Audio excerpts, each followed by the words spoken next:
Imagine la scène. Un homme dit à une femme très simplement: «Je ne suis pas intéressé, merci de me laisser tranquille». Et elle répond: «Non, tu es mon âme sœur et tu refuses ton chemin». Cette femme, elle s'appelle Amanda, mère de 2 enfants, mariée depuis 14 ans, et elle a quitté son mari pour cet homme-là. Alors combien de temps elle a passé avec lui? Quelques heures à un dîner, un verre dans le bar de l'hôtel et le lendemain matin, une petite balade et quelques baisers échangés. C'est tout. Ils n'ont jamais couché ensemble et lui, depuis, ne veut plus la revoir. Du coup, elle a écrit un livre là-dessus qu'elle a appelé «Quand une âme sœur dit non». Et ce livre, il a fait le tour du monde. Et dans cette vidéo, je vais te montrer ce qui s'est vraiment passé dans le cerveau d'Amanda pendant ces quelques heures et pourquoi son histoire est devenue virale et surtout le piège invisible dans lequel elle est encore aujourd'hui sans même se rendre compte. Parce que cette histoire, c'est pas que la sienne, c'est celle de millions de gens et peut-être toi aussi. Alors qu'est-ce qui s'est vraiment passé? D'abord, parlons des faits, parce que c'est important. Du coup, Amanda et son mari, ils partent 3 jours à Margaret River, donc c'est en Australie, pour un séminaire professionnel. Le couple, déjà, traverse une période difficile, et le premier soir, il y a un dîner au restaurant de l'hôtel, et Amanda croise le regard d'un homme, et elle perd le souffle. Cet homme s'appelle Jason. Elle se souvient l'avoir aperçu une fois 12 ans plus tôt. Du coup, Jason les invite, elle et son mari, à boire un verre après le dîner, puisque du coup, c'est un séminaire professionnel, etc. Du coup, ils prennent un rosé, tous les trois, et discutent longuement. Le lendemain matin, pendant que son mari est en conférence, Amanda, elle va frapper à la porte de chambre donc de Jason. Ils sortent ensemble pour une balade dans la nature, et elle lui dit qu'elle se sent étrangement connectée à lui, et lui, il répond ressentir la même chose. Ils échangent quelques baisers, puis ils se quittent, sans savoir s'ils se reverront. De retour à Sydney, du coup, elle est obsédée. Quelques semaines plus tard, elle annonce à son mari qu'elle veut divorcer. Ensuite, elle écrit à Jason, lui accepte d'abord un rendez-vous, puis se rétracte par mail quelques jours après et lui demande de ne plus jamais la contacter. Voilà, donc l'histoire, elle s'arrête là. Il y a eu quelques heures de conversation, quelques baisers, et donc un mariage de 14 ans, forcément, qui explose. Et un commentaire viral résume parfaitement la situation, et le commentaire dit la chose suivante. Je n'ai jamais vu quelqu'un romancer un coup d'un soir qui n'a même jamais eu lieu. Mais ça, c'est pas le problème. Le problème, c'est le piège, en fait, de l'histoire qu'on va voir maintenant. En fait, ce qu'Amanda elle a vécu ces quelques heures porte un nom en psychologie, la limérance. Et la limérance, c'est pas de l'amour, même si on a l'impression que ça en est. En fait, c'est un état neurologique d'obsession amoureuse déclenché par une rencontre qui coche très précisément certaines cases dans l'histoire affective inconsciente d'Amanda. Du coup, la dopamine, la noradrénaline, le cerveau s'allume comme un sapin de Noël et Amanda se met à ressentir une intensité, une sorte de connexion qu'elle n'avait pas ressentie avant, ou en tout cas qu'elle ressent très rarement avec des gens. Du coup, à ce moment-là, qu'est-ce qui se passe? Et ça, c'est hyper important de le comprendre. Le cerveau lui traduit cette intensité par un seul mot. C'est lui, c'est elle, c'est mon âme sœur. Et qu'est-ce que va faire Amanda sur cette phrase-là, sur c'est lui, c'est elle, c'est mon âme sœur? Elle a envie d'y adhérer. Pourquoi? Parce qu'au moment où ça arrive, Amanda, donc elle voit Jason, etc., elle a que des réactions mécaniques et automatiques de son égo mental, comme moi je les appelle. Mais elle se fie à ça. Elle donne du crédit à ça. Et là, comme c'est positif, en fait, d'un côté, sa relation avec son mari de l'aile, de l'autre côté, il y a cet homme-là avec qui je ressens ce truc particulier. Du coup, j'ai envie d'adhérer à l'idée que c'est lui ou c'est elle, c'est la bonne personne, c'est mon âme sœur, etc.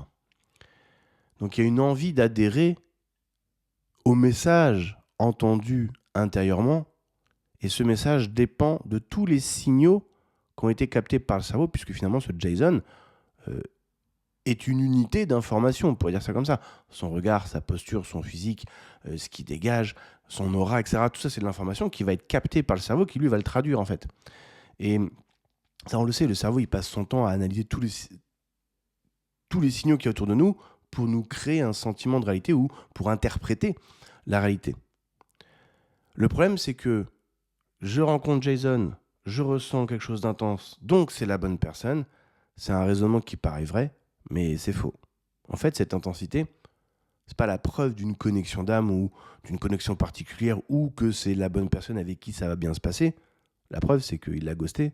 Et au jour où je fais cette vidéo, il ne veut toujours pas de relation avec elle. C'est juste la preuve que, parce que j'ai rencontré Jason, cette personne-là, avec toute son information, tout ce qu'il est et ce qu'il contient comme information, vient appuyer sur des manques très anciens chez moi. Et on pourrait dire même ça comme ça, plus la quantité de manque et la profondeur de manque en moi sont grands, plus l'autre vient combler ou réveiller ou appuyer sur ces manques, plus la décharge intérieure, c'est-à-dire ce ressenti d'intensité, va être fort et éclatant. Le premier point important ici à comprendre, c'est quand ça se présente en nous, on va faire le choix de vouloir adhérer à l'idée qui est que du coup l'autre est la bonne personne. C'est-à-dire j'adhère à ce critère qui dit je rencontre Jason, je ressens un ressenti intense, j'entends c'est la bonne personne, moi ça j'ai envie d'y croire. Du coup je vais tête baissée dans cette direction puisque ce que j'entends et ce que je ressens en fait finalement répond à une attente en fait intérieure. Et là quand on fait ça, le problème c'est qu'on n'est pas éveillé spirituellement, on n'est pas pleinement conscient, on est sous emprise de quelque chose qui vient de se déclencher en nous, qu'on n'a pas questionné, qu'on n'a pas vraiment envie de questionner à ce moment-là, puisque ça répond à ce que l'on veut. Ça nous fait croire, puisque c'est intense, c'est éclatant, etc., qu'on sait, qu'on est éveillé ou qu'on voit clairement, alors qu'en fait, pas du tout. On pourrait dire ça comme ça, en fait, on prend de plein fouet et de manière très claire un programme de l'ego mental qu'on prend pour la voie de la vérité. Et c'est pour ça que toute personne qui est dans la limérance, elle n'aime pas la question suivante. Que disent les faits, uniquement que les faits, et rien que les faits de ta dynamique relationnelle? Par exemple, là, Amanda, les faits montrent que Jason ne souhaite pas cette relation et n'est jamais revenu sur sa décision. Depuis des années qu'il a dit non, c'est tout. Et du coup, c'est là que c'est intéressant, c'est qu'il est toujours considéré comme une âme sœur qui refuse son chemin. Non, c'est Amanda qui refuse de voir la vérité que, il s'est passé effectivement un truc, mais lui, il ne veut pas poursuivre. Pourquoi l'étiqueter d'une âme sœur qui doit être avec elle, mais qui refuse ce chemin? Ça, c'est juste l'interprétation d'Amanda. Parce qu'elle a du mal, dans l'instant, à accepter la réalité. C'est-à-dire, j'ai ressenti un truc un peu particulier pour Jason. J'étais persuadé que c'était réciproque, mais visiblement, ça l'est pas. Parce que, et ça on le verra plus tard dans la vidéo, ça, c'est le point dur. Ça, c'est vraiment taper dans le dur des programmations à libérer. Et donc, tout ça explique pourquoi Amanda n'a pas ressenti ça avec son mari depuis 14 ans et donc, du coup, qu'il a été étiqueté de c'est pas vraiment le bon partenaire. Et ouais, parce que cette intensité, elle peut pas être là. Donc, l'intensité par la limérance, elle peut pas être présente pour quelqu'un qu'on connaît, en fait. Pour quelqu'un qu'on a vu en pyjama, qu'on a vu sortir les poubelles. Bref, de quelqu'un de présent, de concret. La limérance, elle a besoin de mystère, elle a besoin de distance, elle a besoin d'inconnu pour que la projection puisse s'installer et venir compenser finalement des manques, venir créer virtuellement un amour qu'on n'a jamais vraiment eu, mais qu'on n'a toujours pas, qui est donc la pleine expression du manque, mais sous la forme d'un récit romantique, toujours basé sur le manque. Et Jason, il cochait parfaitement ces cases-là. Un inconnu, un soir, dans un cadre exceptionnel, et surtout qu'elle n'aurait jamais eu à connaître vraiment. Et en plus de ça, mais je ne vais pas m'étendre sur le sujet, il y a tout le contenu informationnel que Jason a qui fait que c'est la bonne personne pour déclencher ça. Parce qu'elle aurait très bien pu avoir la limérance pour un autre participant du séminaire qui était venu tout seul, par exemple. Mais ça ne l'a pas fait. Ça l'a fait avec Jason parce que lui, on peut dire, la bonne clé pour la bonne serrure. Donc, c'est-à-dire c'est la bonne réponse traumatique pour le contenu informationnel ou le contenu, on va dire, traumatique ou des manques d'Amanda. Alors, une des questions qui revient assez souvent dans ce genre de cas, c'est est-ce que Amanda, elle a eu tort de partir? Pas forcément, parce que ça va dépendre du cas par cas, de où en est sa relation avec son mari, etc., de ce qu'ils sont prêts à faire pour essayer de redonner un second souffle ou pas à la relation. Mais là où c'est sûr, c'est qu'elle, elle se trompe complètement sur la raison. C'est-à-dire qu'elle dit j'ai rencontré mon âme sœur, donc mon mariage n'était plus juste. Et en fait, c'est pas vraiment ça qui se passe. C'est plutôt mon mariage était vide, ou était sur la fin, ou était dans la routine. Donc était, on va dire, plat, quoi. Et la rencontre avec Jason a été la décharge émotionnelle qui m'a fait sentir ce vide en pleine face. Et donc, du coup, d'un côté, j'ai du vide, j'ai une relation plate, et de l'autre côté, j'ai le feu qui se rallume pour Jason. Donc, du coup, Jason est la bonne personne. Mais Jason, c'est pas la cause, c'est un révélateur. En fait, lui, il a juste eu le mauvais timing ou le bon timing, ça dépend un petit peu comment on voit les choses. Parce que si Amanda s'était posé la question 2 ans plus tôt, c'est-à-dire sans connaître Jason, elle aurait peut-être pris une vraie décision en conscience. C'est-à-dire soit j'essaye, avec mon mari, on pose les cartes sur la table et on fait le tout pour le tout, puis on essaye de rallumer la flamme, ou alors non, il n'y a rien à faire, on a déjà tenté de faire ça, et dans ce cas-là, je prends une vraie décision en conscience de dire cette relation n'est plus, donc la seule solution, c'est de se séparer. Mais sans panique, tu vois. Et là, c'est différent. Alors que là, il y a une sorte d'urgence, une sorte de révélation, mais qui en fait n'en est pas une, puisque au jour d'aujourd'hui, Jason ne veut toujours pas de relation avec elle, en fait. Et en fait, c'est ça le piège de la limérance. C'est-à-dire que elle te donne pas de la lucidité. Elle te donne l'illusion de la lucidité enveloppée dans un shoot chimique qui ressemble à une révélation spirituelle. Alors, ce qui est intéressant, c'est la suite de l'histoire parce qu'elle est tout aussi importante que le début, en fait. Amanda, elle divorce. Jason ne reviendra jamais.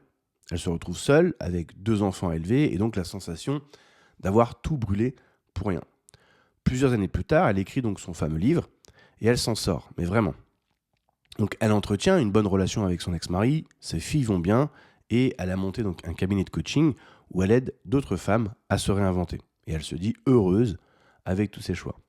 Puis là, tu vas me dire, du coup, tout est bien qui finit bien, c'est une histoire de transformation.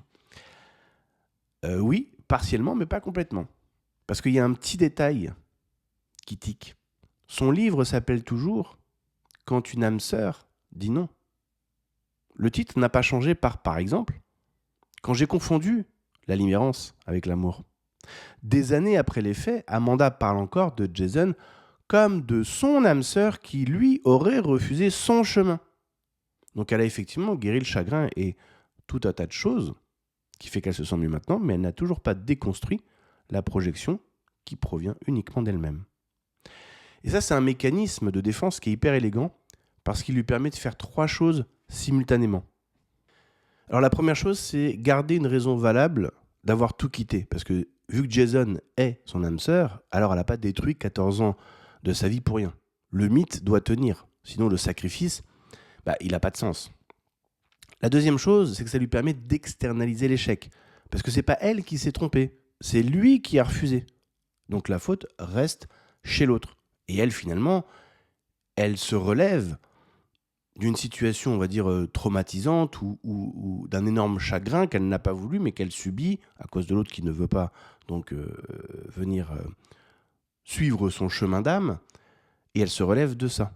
Donc ça devient aussi la victime d'un événement non prévu, en fait. Et 3, ça lui permet de préserver le sentiment d'être spirituellement choisi ou élu. Parce qu'une âme sœur qui te dit non, ça reste quand même une âme sœur. Du coup, le chemin que les deux devaient vivre, il est déjà tracé, puisque c'est le principe, en fait. Si on est des âmes sœurs, on est amené à se rencontrer, donc c'est comme ça que ça doit se passer. Du coup, t'es quand même la bonne personne pour moi. Du coup, être rejeté par l'élu, ça vaut encore mieux que découvrir qu'il n'y avait peut-être jamais d'élu. En fait, l'alternative à tout ce qui s'est passé, ça serait de dire la chose suivante. J'étais en limérance, pas amoureuse, et j'ai fait sauter 14 ans de ma vie pour 2 baisers et un événement chimique cérébral que j'aurais pu comprendre. Sauf que dire les choses comme ça, personne ne veut le dire à haute voix.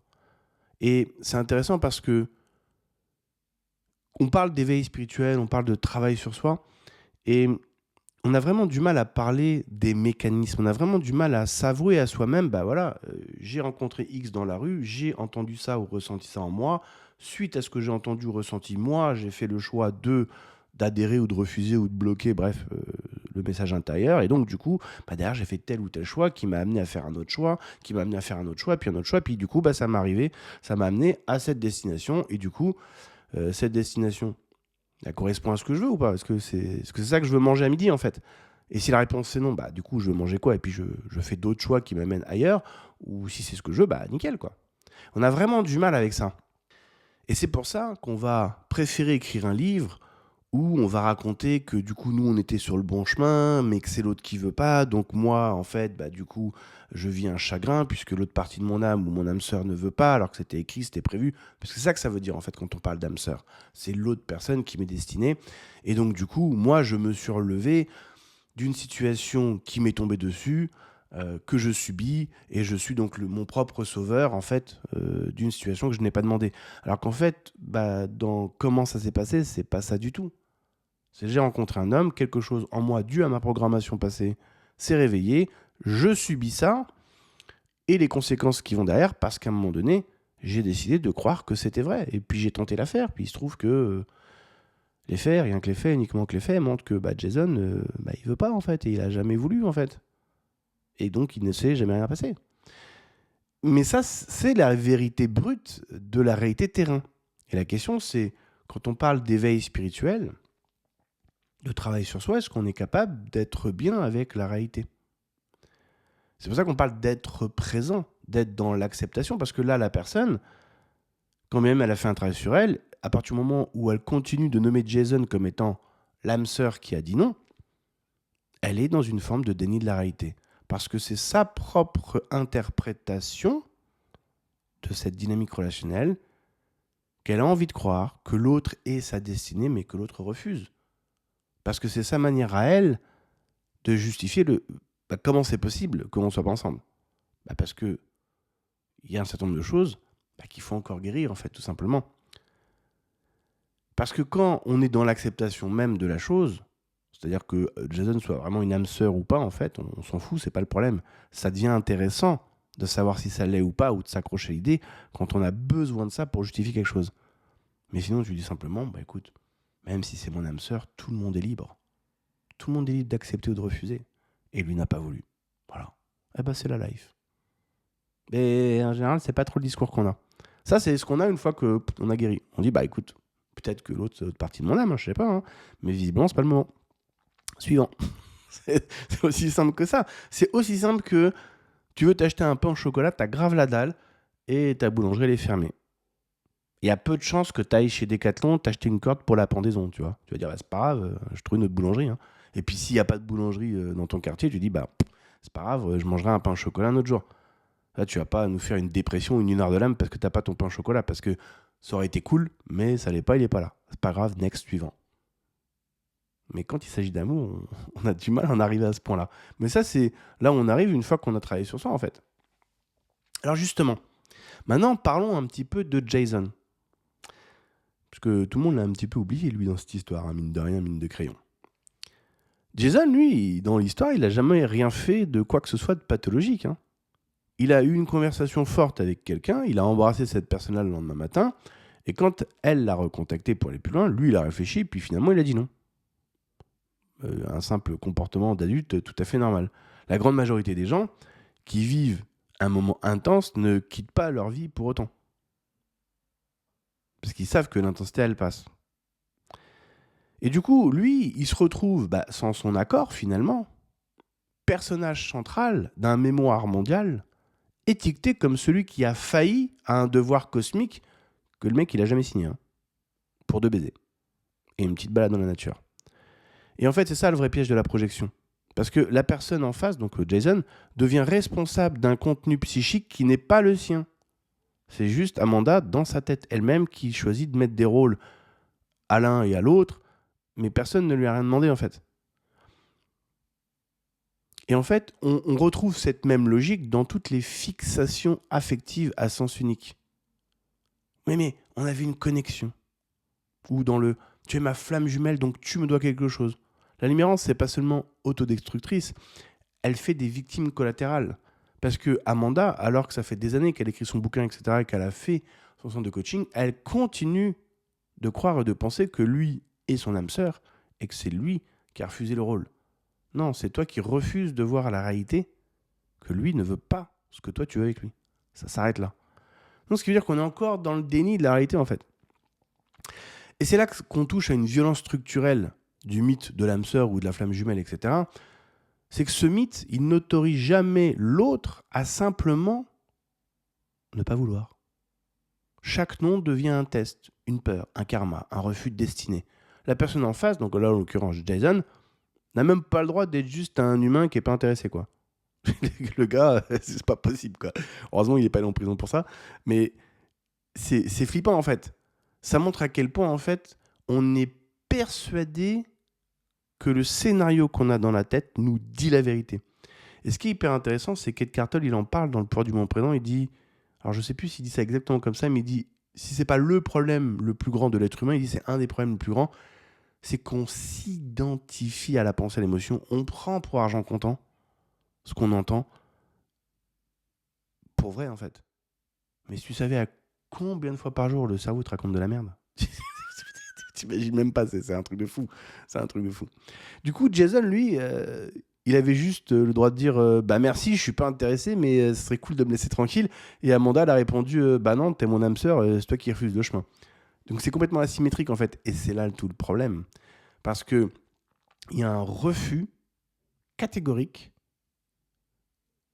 d'accepter que l'autre puisse faire un choix différent. Alors maintenant, je m'adresse à toi. Si tu as déjà vécu une connexion comme ça magique qui t'a retourné dans ta vie ou si tu es en train de la vivre actuellement, pose-toi honnêtement ces 3 questions. La première question, c'est qu'est-ce qui était déjà vide en toi avant cette rencontre? Donc pas qu'est-ce qui est vide avec l'autre, c'est-à-dire durant cette rencontre, mais avant la rencontre. Question numéro 2, cette intensité que tu prends pour de l'amour, est-ce que tu la ressens parce que la personne est disponible, présente, calme et que tu construis avec elle? Ou est-ce que tu la ressens parce qu'elle est inaccessible, ambiguë, distante et que ton cerveau s'épuise à essayer de la rendre tienne? Question numéro 3. Si demain cette personne devenait totalement disponible, présente et prévisible, est-ce que tu ressentirais encore la même chose? Ou est-ce que tu commencerais à t'ennuyer? Ces 3 questions, elles sont impitoyables. C'est des questions que je pose à tir à l'arigot dans mes coachings et c'est tout le temps les mêmes réponses qui sortent. Au début, il y a toujours un peu de déni, tu vois, un peu de déviation, un peu de ouais, mais non. Mais quand tu es en coaching avec moi, tu vas pas t'échapper très longtemps. Donc, les questions, tu vas te les bouffer. Et les réponses qui vont sortir, c'est les mêmes que tout le monde depuis 7 ans. Donc, en fait, si tu joues le jeu, elles vont te mettre en pleine face, en fait, si tu es dans l'amour ou dans la limerence. Et la différence, c'est pas une nuance romantique. C'est ce qui sépare construire une vie de la détruire pour de la chimie. Alors Amanda, elle a écrit son livre, donc tant mieux pour elle, mais finalement, elle est quand même restée dans le récit parce que c'était la seule façon de tenir debout. En réalité, elle évite, en maintenant le récit donc actif, c'est-à-dire que l'autre est bien son âme sœur, mais qu'il refuse finalement le chemin, ça lui évite de toucher du doigt la vraie question de fond. Et si tout ça m'appartenait à moi seul? Et si je m'étais juste trompé en fait? Cette phrase-là, si elle est dite à haute voix, le masque tombe. Le récit s'effondre. Et il ne reste plus que la femme qui a fait sauter 14 ans de sa vie pour 2 baisers et un orage chimique. Et au début, c'est insupportable. Donc, on reste dans le livre, on reste dans le récit, parce que le récit nous protège nous-mêmes, finalement, de prendre 100% de la responsabilité des différents choix qu'on a faits en fonction du point de départ qui est j'ai choisi de m'identifier, de croire, de donner du crédit à des pensées et à un ressenti parce que j'ai choisi de croire que ça, c'était des feux verts. Et donc, du coup, s'ensuit, comme des dominos, une suite d'actions et donc de choix qui m'ont amené là. Et c'est ça qui est assez dur dans l'éveil spirituel. C'est pour ça que je dis souvent la vérité, elle pique les yeux parce que on peut dire ce que l'on veut. C'est-à-dire, on peut tergiverser pendant 1000 ans, mais l'autre, c'est bien son âme sœur ou l'autre, c'est pas son âme sœur. Ça importe peu parce que la vérité terrain, elle est quand j'ai rencontré Jason, étape 1, étape 2, j'ai ressenti en moi, lui, c'est bien la bonne personne, avec un ressenti intense et unique. Étape 3, j'ai choisi d'adhérer, de croire à ses ressentis, à ses pensées. Étape 4, ça m'a amené sur une suite de choix, de dominos qui sont tombés et qui m'a amené là. Et c'est là où ça devient vraiment compliqué parce que personne ne nous a obligés à adhérer à cette information intérieure, à la laisser passer ou alors à la combattre. Ici, c'est nous qui faisons ce choix-là et personne d'autre. Et c'est pour ça que dès qu'on va chercher ailleurs, oui, mais les anges, les guides, la flamme jumelle, le truc, en fait, on déplace le terrain de jeu à l'extérieur où du coup on peut jouer pendant 1000 ans parce qu'on n'aura jamais vraiment la réponse. Alors qu'en fait, les réponses qui sont déjà à portée de main, c'est quel choix je fais en fonction de ce que j'entends en moi. Et là, je retombe sur Eckhart Tolle, le pouvoir du moment présent, je n'arrêterai jamais d'en parler parce qu'il en parle de ça. Et il dit l'identification à la pensée, c'est-à-dire donner du crédit à la pensée, c'est-à-dire prendre pour argent comptant ce que tu entends et ce que tu ressens, c'est exactement ce qu'il ne faut pas faire. Parce que le cerveau, lui, il fonctionne sur la base de traumas du passé, d'enchaînement de pensées, il ressasse le passé, qui projette sur le futur en fonction de tes peurs et tout. Donc ce qu'il dit, il le dit, certes, mais des fois, c'est pas du tout des bons conseils. D'où ce que disent les bouddhistes, n'allez pas à l'extérieur, donc notamment avec Jason, pour essayer de combler des vides intérieurs, tes manques d'amour, etc. Il faut aller à l'intérieur pour aller dissoudre ces manques. Et à ce moment-là, on obtient la lucidité. Puis on peut se rendre compte, est-ce que Jason, du coup, est la personne compatible pour nous ? Bah, visiblement non, puisque l'autre personne ne veut pas, donc il n'y a pas de compatibilité. Ou est-ce que c'est la bonne personne, ou est-ce que ça ne l'est pas, ou est-ce que je préfère faire un autre choix, en fait ? Très difficile de faire ce genre de choix-là tant qu'on est piloté de l'intérieur par des mécanismes qu'on ne voit pas vraiment ou alors qu'on nomme différemment. Amour quand il s'agit de l'immérence, ou qu'on nomme amour quand il s'agit de cristallisation, ou qu'on nomme amour quand il s'agit de trauma bonding. Parce qu'à partir du moment où on ne parle plus de mécanisme, j'ai vu Jason, étape 1. Étape 2, j'ai un ressenti qui me dit que l'autre c'est la bonne personne. Étape 3, j'ai envie d'y adhérer. Quand on parle de mécanisme, on peut remettre en cause le mécanisme. Mais si on ne parle pas de mécanisme et qu'on appelle ça de l'amour, qui veut remettre en question l'amour ? Bah personne, c'est positif. Pourquoi tu le ferais ? Alors si toi aussi en regardant cette vidéo, tu t'es reconnu, tu as deux options. Soit tu continues de te raconter des histoires pendant des années, ce qui est très souvent le cas dans les récits flammes jumelles, ou pour y avoir été dans ce genre de thématique, on adhère quand même très fortement, parce qu'on a grave envie d'y croire, à l'histoire flamme jumelle. Mais arrive à un moment donné une sorte de point de rupture où là on se dit, ça fait 2 ans, 3 ans, 4 ans que j'adhère à la même histoire, mais que l'autre ne revient pas. Et du coup, on se retrouve finalement dans le même genre de cas qu'Amanda. Et si tu en es à ce point de rupture, moi je te propose un appel de 20 minutes, c'est-à-dire c'est le point de rupture où tu veux te séparer finalement de ce bagage psycho-émotionnel, cette souffrance, cette attente, j'adhère à un concept, mais ça avance toujours pas en fait, les faits montrent que non. Et si tu en es là, moi je t'invite à aller sur mon blog, tu vas dans accompagnement, tu prends un appel gratuit de 20 minutes, tu lis la page quand même avant, tu peux regarder les témoignages, et après, on regardera ensemble ta situation, on verra où t'en es et voir si on peut travailler ensemble. Je te souhaite une bonne journée et à bientôt dans la prochaine vidéo.